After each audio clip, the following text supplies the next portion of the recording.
पढ़ने वाले हैं ब्रीथ। क्या पढ़ने वाले रे? ब्रीथ। ब्रीथ को इंग्लिश में क्या बोलते हैं? सर्कल।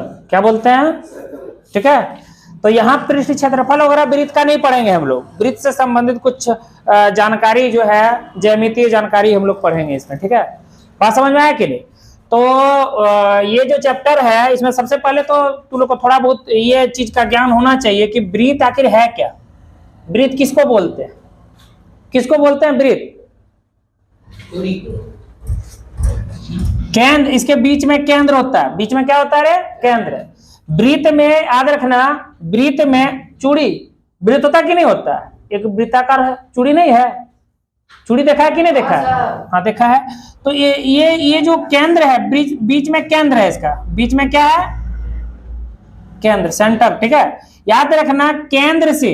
और ये कहलाता परिधि। ये कहलाता कौन चीज? परिधि। मान लो तुम्हारा एक खेत है, खेत का जो साइड का एरिया है, बात समझ रहा है ना, जिसको हम लोग अपने शब्द में क्या जो है, अगर तुम बाढ़ लगाएगा खेत में तो कैसे, कहाँ लगाएगा बाढ़? बाढ़ को लगाएगा खेत, मान लो इस तरह, बाढ़ कहाँ लगाएगा? बाढ़ को अपना जो खेतवा जो एकदम सबसे बाहरी जो है बिंदु जो है एकदम धारे धारे है ना, अरे बाढ़ लगाएगा कि नहीं? तो इसलिए लगाएगा। तो इसका बाढ़ कौन है? ये वाला। तो यही कहलाता है वृत्त का परिधि। ठीक है, तो इसका भी परिधि यही हुआ। बात समझ में आया कि नहीं? तो यहाँ याद रखना वृत्त से संबंधित चीज देखो कि केंद्र से परिधि तक का दूरी हमेशा क्या होता है? बराबर। हर जगह, चाहे यहाँ खींचे, यहाँ खींचे, यहाँ खींचे, यहाँ, सब जगह क्या होगा? बराबर। ठीक है, और ये जो केंद्र से परिधि तक का दूरी है, ये परिधि है ना, इसको बोलते हैं वृत्त की त्रिज्या। मतलब त्रिज्या हमेशा वृत्त का जो है एक ही होगा, सेम होगा। अलग अलग होगा क्या? नहीं होगा। बात थोड़ा ध्यान रखना। ठीक है, इसको वृत्त की त्रिज्या को इंग्लिश में क्या बोलते हैं? रेडियस। क्या बोलते हैं बाबू लोग? रेडियस। क्या बोलते हैं? तो वृत्त का केंद्र जो है वृत्त के अंदर होता है। कभी कभी ये भी क्वेश्चन दे देगा, एक वृत्त दे दिया, एक बाहर बिंदु दे दिया, बोलेगा बी यहाँ बिंदु है, ये कहाँ है वृत्त के? तो अभ्यंतर में कि बाहर में है, इसको बोलेंगे बहिर्भाग। क्या बोलेंगे? बहिर्भाग में है। अच्छा, केंद्र कहाँ होता है? अभ्यंतर में होता है। कहाँ होता है? ठीक है, केंद्र अभ्यंतर में। तो वृत्त की त्रिज्या कहाँ होती है? अभ्यंतर में। बात समझ में आया कि नहीं? अब देखो एक चीज, ये मान लो वृत्त है, ये क्या है? वृत्त। फिर से अंडा। किसको किसको अंडा खाने का शौक है? वैसे भी जाड़ा मौसम है, अंडा खाना चाहिए क्या? ये देखो फिर अंडा बना क्या रे? चलो थोड़ा थोड़ा लग रहा है वृत्त जैसा। ये वृत्त है। ये क्या है? वृत्त। ठीक है, अब ये वृत्त है, वृत्त के बीचों बीच हम एक ऐसा रेखा खींच दिए। ठीक है, क्या खींच दिए? रेखा। बात समझ आया कि नहीं आया? तो ये जो है रेखा क्या कर रहा है? वृत्त के परिधि को दो बिंदु पर स्पर्श कर रहा है। एक यहां मान लेते हैं ये, और यहां मान लेते हैं इसको बी। दो बिंदु पर स्पर्श कर रहा है। स्पर्श कर रहा है कहने का मतलब है कि ये परिधि और ये रेखा, ये दोनों का एक बिंदु उभयनिष्ठ है। क्या है? और एक यहां बिंदु है उभयनिष्ठ। तो अगर किसी वृत्त को कोई रेखा दो बिंदु पर स्पर्श करे तो इसको बोलते हैं छेदक रेखा। कौन रेखा? छेदक रेखा। समझ में आया कि नहीं आया? फिर देखो यहाँ एक और चित्र बनाते हैं। ये वृत्त है। ठीक है, अरे वृत्त वे तो ना बन रहा है, अंडा बन जा रहा है कि अंडा? घर में झगड़ा कर देती है अंडा खाने, ये बोलती है जो है नहीं खाएंगे। झगड़ा नहीं करती है घर में, जान से मार देंगे। देखा, फिर अंडा बन गया। ये क्या हो रहा है रे साहबा? अच्छा छोड़ो, देखो अब देखो यहाँ हम क्या कर रहे हैं, गौर करना। यहाँ जो है हम कुछ खींचने वाले हैं। ठीक है, एक रेखा खींचे। ठीक है, ऐसा ये रेखा है। ठीक है, ये क्या है? रेखा खींचे। गौर करना, एक रेखा खींचे जो वृत्त के मतलब परिधि में एक जगह स्पर्श कर रहा है। क्या जगह रे? एक जगह। गौर करना, ये रेखा है, थोड़ा टेढ़ा है, थोड़ा एडजस्ट करना तो लो। ठीक है, जो वृत्त के परिधि को एक जगह क्या कर रहा है? ठीक है, स्पर्श जो कर रहा है इसको हम लोग बोल सकते हैं स्पर्श बिंदु। क्या बोल सकते हैं? स्पर्श बिंदु। बात समझ में आया कि नहीं? क्या बोल सकते हैं? तो ये रेखा जो कहलाएगा, एक ही जगह ना स्पर्श कर रहा है, उभयनिष्ठ बिंदु ही परिधि का और ये रेखा का एक न है, तो इसको बोलेंगे हम लोग क्या, स्पर्श रेखा। कौन रेखा, स्पर्श रेखा। बात किसको किसको समझ में आया, किसको किसको नहीं आया, सबको आया कि नहीं आया। तो छेदक रेखा किसको बोलेंगे, जब किसी वृत्त को दो बिंदु पर स्पर्श करे तो उसको बोलेंगे छेदक रेखा, और जब किसी वृत्त को जो है कोई रेखा जो है एक बिंदु पर स्पर्श करे तो उसको क्या बोलेंगे। बात समझ में आया कि नहीं आया, ठीक है। तो ये थोड़ा बहुत नॉलेज हुआ। अब देखो यहां देखो तुम लोग 10.1 जो तुम्हारा एक्सरसाइज है उसमें कुछ क्वेश्चन है जो अब बन जाएगा, ठीक है। देखो तो गौर करो क्या है, निकालो तो। सबसे पहला एक्सरसाइज 10.1 का 1 नंबर, गौर करना। इधर देखो रे बाबू, इधर देखो। एक वृत्त की कितनी स्पर्श रेखाएं हो सकती है। देखो स्पर्श रेखा मतलब एक जगह स्पर्श करेगा। ये कोई वृत्त कोई है, एक वृत्त है, इसमें कितना स्पर्श रेखा खींचा जा सकता है। हम हला नहीं करो, हाँ देखो यहां देखो, 1 2 3 4 5 6, छोटा छोटा बनाता तो और भीतर में खिंचाता, बड़ा वृत्त रहता और खिंचाता। कहने का मतलब अनंत, कहने का मतलब क्या है, अनंत। मतलब एक वृत्त में स्पर्श रेखा अनंत खींची जा सकती है। बात समझ में आया कि नहीं आया, तो इसका आंसर क्या हो जाएगा। चलो 2 नंबर का 1 नंबर, 2 नंबर का क्या है, किसी वृत्त की स्पर्श रेखा। देख लो, किसी वृत्त की स्पर्श रेखा, ठीक है, उसे खाली स्थान बिंदुओं पर प्रतिच्छेद करता है। बोलो क्या बिंदु पर प्रतिच्छेद करता है, 2 1, तो इसका आंसर कितना हो जाएगा, 1 आंसर हो गया, ठीक है। चलो 2 नंबर क्वेश्चन का जवाब दो। बोल रहा है वृत्त को 2 बिंदुओं पर प्रतिच्छेद करने वाली रेखा को, 2 बिंदुओं पर प्रतिच्छेद करने वाली रेखा को क्या कहते हैं। हो गया इसका जवाब, छेदक रेखा। बात समझ में आ रहा सबको। 3 नंबर बोलो, एक वृत्त की खाली स्थान समांतर रेखा हो सकती है। गौर करना, समांतर रेखा किसको बोलते हैं, ऐसी 2 रेखा को समांतर रेखा बोलेंगे जिसको कितनों हम बढ़ाएंगे कहीं भी एक दूसरे को प्रतिच्छेद नहीं करे। कहने मतलब वो टेढ़ा नहीं होना चाहिए, ये दोनों के बीच की दूरी डिस्टेंस जो है वो क्या होना चाहिए, समान। तो एक वृत्त खींचो, सोचो अब को यहां खींच रहे हैं, एक वृत्त खींच दिए। अगर हम स्पर्श रेखा खींचे, एक ऊपर ऐसे खींचे और एक यहां खींचे, ठीक है, इसके अतिरिक्त तुम नहीं खींच सकता है। मतलब एक जो समांतर रेखा ये हुआ और एक समांतर रेखा ये हुआ। अरे तुम ऐसे खींचेगा, यहां भी ऐसे, तुम ऐसे खींचे, 2 ही हो सकता है समांतर रेखा। बोलो कैसे। अब थोड़ा भी टेढ़ा करके तुम खींच दो और इसको ऐसे सोचो, तो आगे जाके क्या कर जाएगा, प्रतिच्छेद न कर जाएगा। तो वो हुआ समांतर रेखा नहीं हुआ। तो एक वृत्त में 2 समांतर रेखाएं खींची जा सकती है। ये तुम्हारा आंसर हो गया, ठीक है। 4 नंबर, वृत्त तथा स्पर्श बिंदु, सॉरी स्पर्श रेखा, वृत्त तथा स्पर्श रेखा के उभयनिष्ठ बिंदु को, देखो वृत्त ये वृत्त है और स्पर्श रेखा के उभयनिष्ठ बिंदु को, जो दोनों में वो बिंदु, ठीक है, उसको क्या कहते हैं, स्पर्श बिंदु। इसका आंसर क्या हो गया, स्पर्श बिंदु। समझ में आया, इतना छापो तो लोग आगे बता रहे। देखो 3 नंबर क्या सवाल है, बहुत भी यही सवाल है। 3 नंबर में ज्यादातर आदमी क्या होता है, बोलो तो गड़बड़ाता है। थोड़ा गौर करना, माना इस ऑब्जेक्टिव क्वेश्चन में जान है। ये भी ऑब्जेक्टिव बेस्ड क्वेश्चन है लेकिन इसमें क्या है, जान है। थोड़ा गौर करना, ठीक है, समझना, ठीक है। क्या है 3 नंबर, क्या है कि 5 सेंटीमीटर त्रिज्या वाले एक वृत्त, 5 सेंटीमीटर त्रिज्या वाले एक वृत्त, 1 मिनट, एक प्रमेय था इसका, हम नहीं बताएं लेकिन इसी में बता देते हैं, ठीक है, गौर करना। क्या है कि 5 सेंटीमीटर त्रिज्या वाले एक वृत्त के बिंदु P पर स्पर्श रेखा PQ, एक वृत्त है, एक क्या है, वृत्त है, और एक स्पर्श रेखा है। कहीं स्पर्श रेखा खींच दो, ठीक है, एक स्पर्श रेखा खींच दी है, ठीक है। बोल रहा स्पर्श रेखा, वृत्त के बिंदु P पर स्पर्श रेखा PQ है।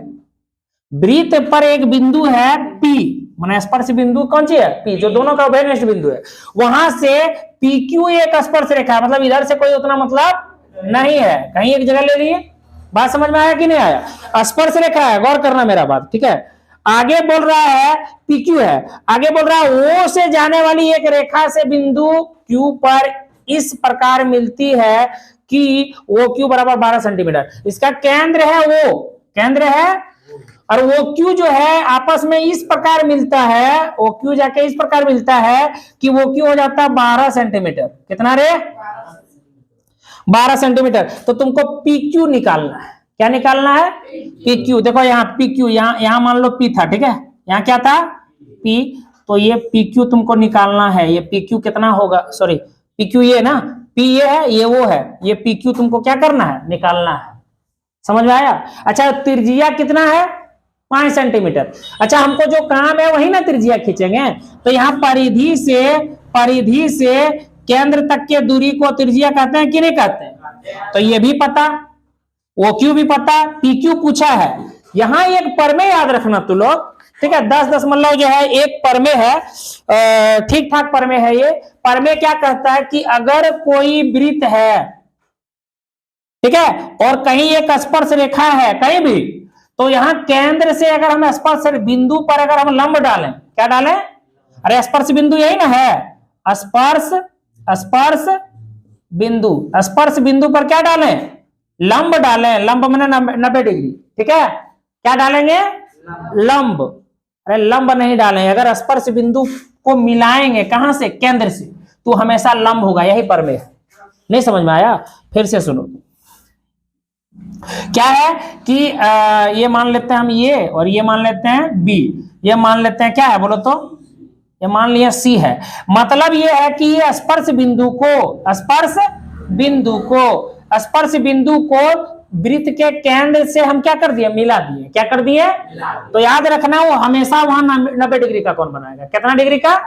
मतलब ये है कि OC जो होगा हमेशा लंब होगा AB पर। ये बात तुम याद रखना, ये परमेय मतलब इसका है, ठीक है, एक थ्योरम है, ठीक है, कि स्पर्श बिंदु को अगर हम किससे मिलाते हैं? केंद्र से, तो उस पर क्या हो जाती है बोलो तो?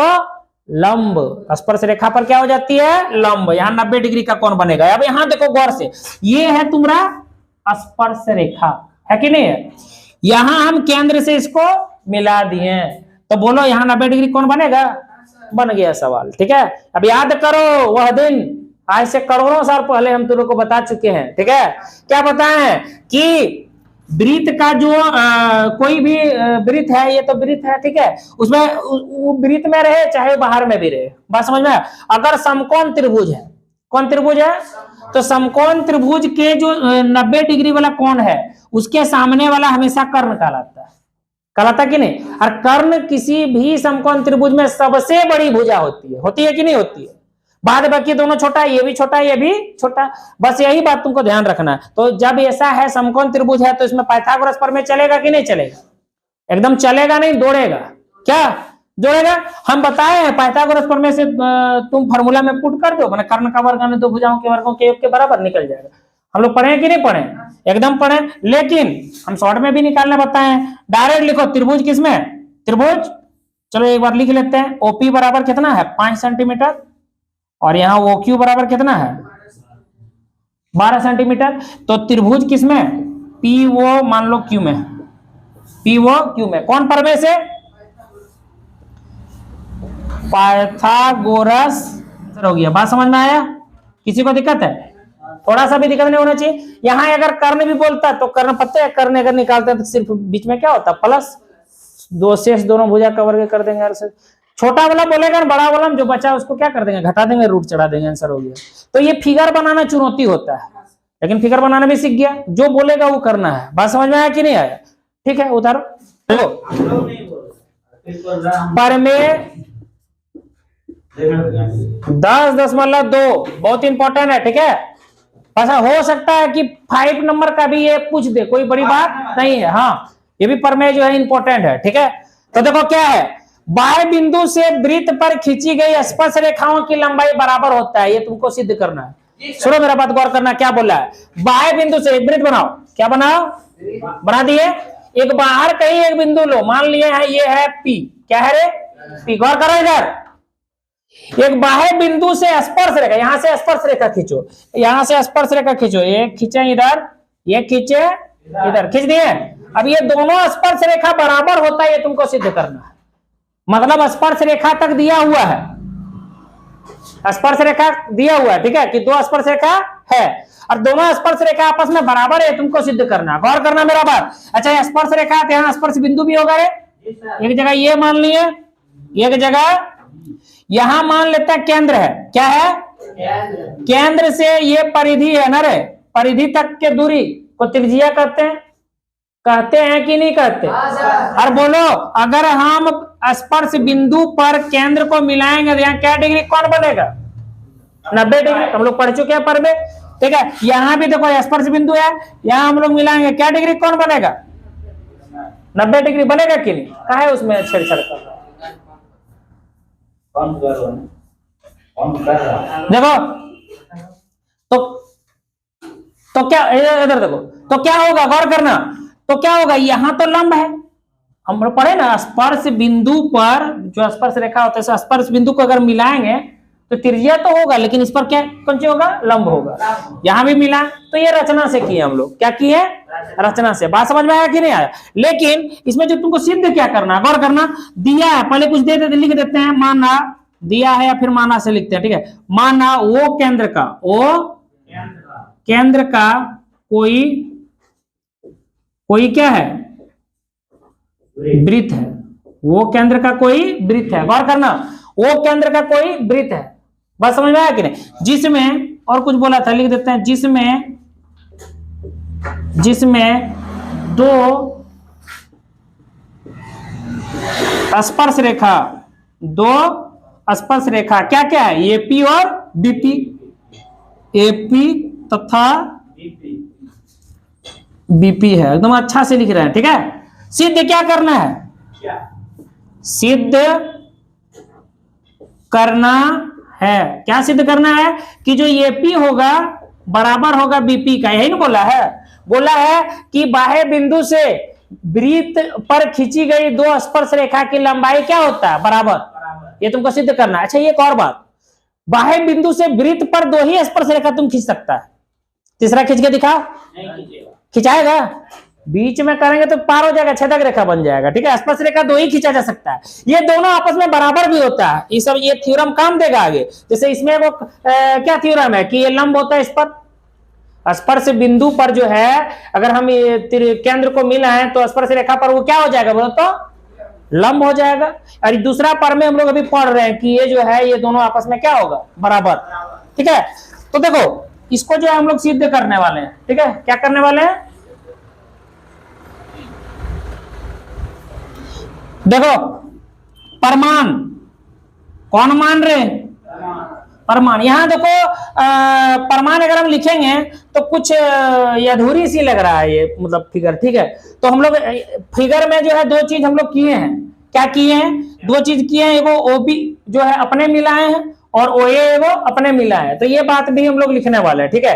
प्लस में एक और चीज मिलाते हैं हम लोग, ठीक है, एक और चीज मिलाते हैं हम लोग, किसको, ओपी को, किसको मिला है, ओपी को। तो ये जब हम अपने कोई काम करते हैं तो उसको रचना बोलते हैं ना, तो रचना लिख लो, रचना क्या लिखेंगे, क्या लिखेंगे, क्या लिखेंगे, वो ये क्या रे, ओ ए और ओ बी, या फिर ऐसे डायरेक्ट लिख देते हैं ओ ए लंब कौन चीज, एपी,